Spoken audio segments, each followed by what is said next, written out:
Is Dua Supplication, by the noble Sheikh Saleh as-Suhaimi. Translated by Abu Nasir Salih Ibn Baldwin Masjid Tawheed was Sunnah, Durham, North Carolina.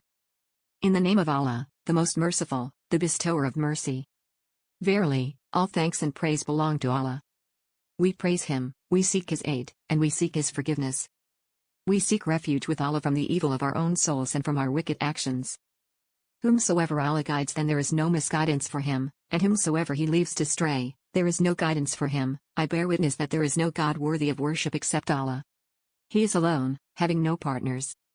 I also bear witness that Muhammad is His slave and messenger. May Allah's peace and blessings be upon him, his family, and his companions, all of them together. As to what follows, O my dear brothers and sisters in Islam, we spoke yesterday concerning a phenomenon, stress, anxiety, psychological conditions and disorders which the people have been afflicted with.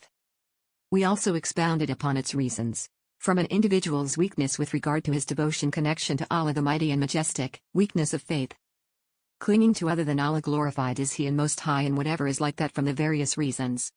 Then we clarified after that which the individual must do when faced with the likes of these conditions. From the consolidation or strengthening of the devotion connection to Allah the Mighty and Majestic, perseverance upon the acts of worship with whatever it contains from those things that are obligatory as well as supererogatory, and examples like these.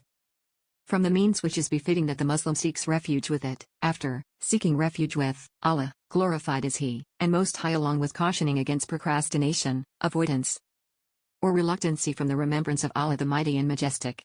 We also indicated that from the means is the diligency upon remembering, supplicating, to Allah glorified and Most High, regardless whether it is from morning supplications, or evening supplications, supplications before sleeping, traveling supplications, the supplications for exiting and entering the home, the supplications for putting on new clothing, even the supplication for going to the toilet.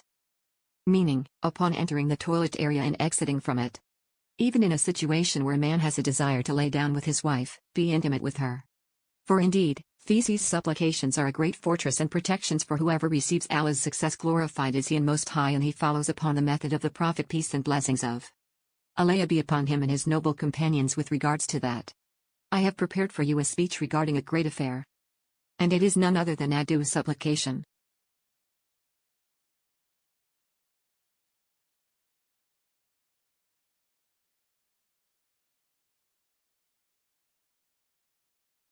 Also resorting to Allah, the Blessed and Most High, clinging to Him and attributing or connecting the execution of the needs for Him, glorified and Most High. Is Dua, we will speak about its following components. Firstly, what is Dua Supplication, and what are its categories?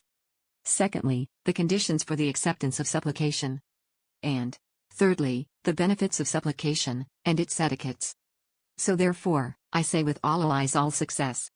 Verily, Is Dua in the Arabic language means request, call upon someone, meaning, he called out to him and asked of him. For example, such and such called upon such and such, meaning, he called upon him and asked of him. In the legislative meaning, it's divided into two categories: the supplication of worship, adoration, and glorification, and supplication of request. As for supplication of worship, then it is comprehensive to every type of worship which the Muslim servant gains access to or draws close to his Lord by it. Verily, the application of the supplication of worship comes in the noble Quran and the pure prophetic Sunnah. Allah glorified is He and Most High said, say, O Muhammad, peace and blessings of Allah be upon him, my Lord would not pay you any attention were it not for your supplication. Al-Furqan 25:77, meaning, were it not for your worship. The Most High also said, and the masjids are for Allah alone, so do not invoke anyone along with Allah. Al-Jinn 72:18. Do not invoke here means, do not worship. He the Mighty and Majestic said, and whoever invokes, i.e. worships, besides Allah, any other God, of whom he has no proof, then his reckoning is only with his Lord. Surely, the disbelievers will not be successful. Al-Mu'minun 23:117. He, the Mighty and Majestic said in another verse, and your Lord said, invoke me, believe in my oneness, and ask me, I will respond to you. Verily, those who scorn my worship, i.e. do not invoke me or believe in my oneness, they will surely enter hell in humiliation. Ghafir 40:60. Every act of worship is an invocation. Every act of worship which draws the person near to his Lord, it is Untitled Dua Supplication Invocation, and for that reason the Salah, prayer, is called Dua. Likewise deep slaughtering and Neither and Nathra vowing. And the rest of those things that one utilizes them to draw near to Allah, glorified is He and Most High, because when you present or send forth this nearness, i.e. act of worship invocation in order to draw near to Allah, you seek and desire only from Allah, alone, that He accepts it from you, and that you are rewarded for it. And He does so for the sake of His pleasure, glorified is He above any imperfections whole, distancing Himself far away from His displeasure. And they used to call on us, i.e. worship us, with hope and fear, and used to humble themselves before us. Al-Anbiya 21:90.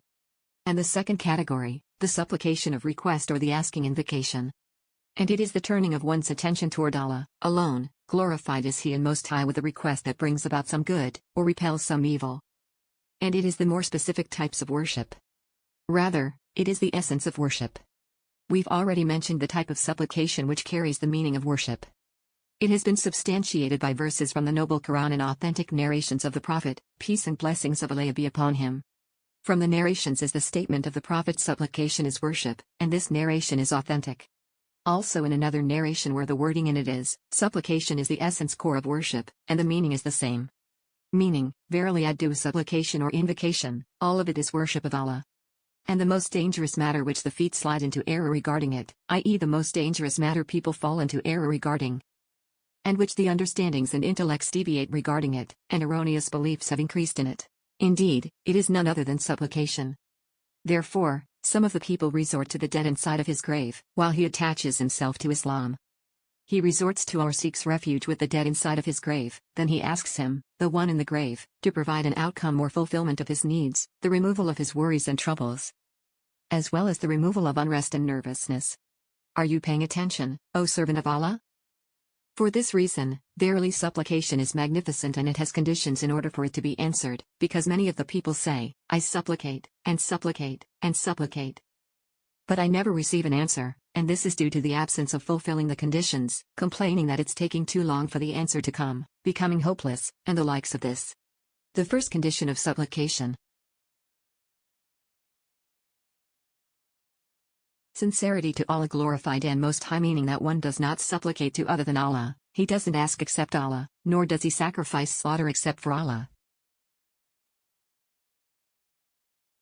He does not vow except to Allah, nor does he seek rain except from Allah. And that he doesn't attach any of his needs to anyone except Allah, glorified is He and Most High, nor does he seek refuge with anyone other than Him. And whoever puts their trust in Allah, He, Allah Most High, will suffice him. Sincerity. Shirk, associating partners to Allah, contradicts it, and it is inconsistent with it. It is the connection to other than Allah.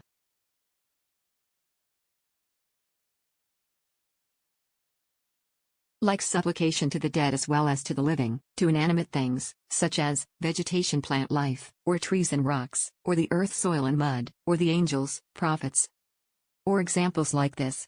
So indeed this affair, meaning the supplication, is from the greatest forms of worship which it is absolutely necessary that it has in its sincerity to Allah, Blessed and Most High. Perhaps one may find it strange, and perhaps a questioner may ask, are there people who supplicate to other than Allah? Is it conceivable that a Muslim who claims Islam he supplicates to other than Allah? Yes, O servant of Allah, it exists. Many of the people bear witness that there is no God worthy of worship except Allah, and that Muhammad, peace and blessings of Allah be upon him, is the messenger of Allah. They establish the Salat, give the Zakah, fast Ramadan, and make the pilgrimage to the house of Allah. And along with that, they supplicate to other than Allah. Therefore, because of that, Allah will not accept from any one of them any charity, nor acts of worship. He will only tire himself out, that's all. He turns toward a dead person in his grave, and connects his needs to him. Rather, you hear an individual saying, assist me, O so-and-so. I ask that you send rain down upon me, O so-and-so. O so-and-so, I am under your protection. I seek refuge with you, O so-and-so. O so-and-so, take my hand.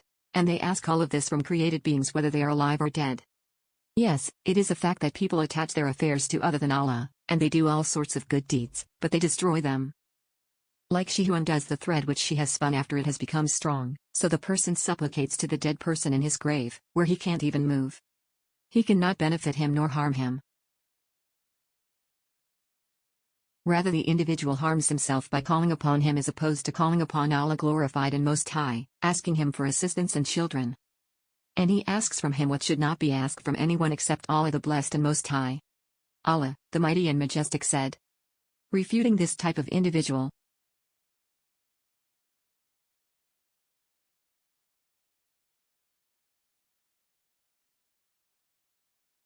and who is more astray than the one who calls on, invokes, besides Allah, such as will not answer him till the day of resurrection, and who are, even, unaware of their calls, invocations, to them.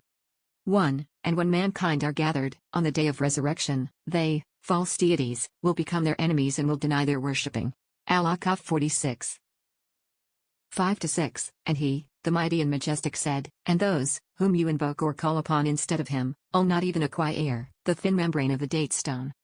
If you invoke, or call upon, them, they hear not your call, and if, in case, they were to hear, they could not grant it, your request, to you. And on the day of resurrection they will disown your worshipping them. And none can inform you like him, who is the all-knower, of everything. Fatir 35, 13-14. Ponder, O servant of Allah, over how Allah has refuted these false deities which are called upon and worshipped besides Allah in numerous matters. The first matter is that they are not able to do anything for you, since they are actually the ones in need of the invocation of their brother, if they were indeed Muslim.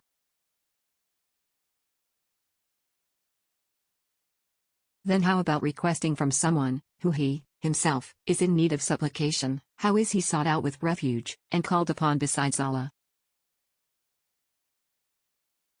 So the intended meaning is that he does not control anything, and surely he, Allah, refuted that with numerous points of emphasis, with the law of negation.